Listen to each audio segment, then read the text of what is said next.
ओडगाँव BJD निर्वाचन कार्यालय उद्घाटित। नयागढ़ निर्वाचन मंडली ओडगाँव एनएसी अंतर्गत रघुनाथ मंदिर रास्तार राधानाथ मठ सम्मुखें विजु जनता दल निर्वाचन कार्यालय उद्घाटित हो जाइछि।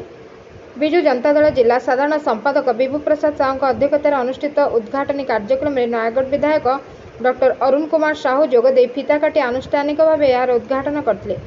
दलीय नेतृवृंद समेत शताधिक कर्मी उपस्थित कार्यालय शुभ उद्घाटन होता बेले नयागढ़ निर्वाचन मंडली में मे 25 रे पुरी लोकसभा और नयागढ़ विधानसभा क्षेत्र निमंते भोट ग्रहण अनुष्ठित होब। नवीन को विकास रथ को आगे नेबापी बीजेडी विधायक प्रार्थी अरुण साहू सांसद प्रार्थी अरूप पट्टनायक को जोड़ी संख्यार भोट देवाई उपस्थित समस्त बिजु प्रेमी शपथ नहीं। उद्घाटनी कार्यक्रम में एनएसी सभापति प्रफुल्ल कुमार डाकुआ, जिला संपादक नारायण महापात्र और युव सभापति प्रभात अधिकारी, जिला सोशल मीडिया संयोजक विश्वरंजन साहू, प्रसन्न महंती, कृष्णचंद्र बरड़ा, प्रमोद साहू, त्रिनाथ प्रधान, जयकृष्ण पल्ले, दिलीप आचार्य, संतोष डाकुआ, रवींद्र साहू, पद्मनाभ पृष्टि और बहु कर्मी उपस्थित थे। Bureau report 51 news agency.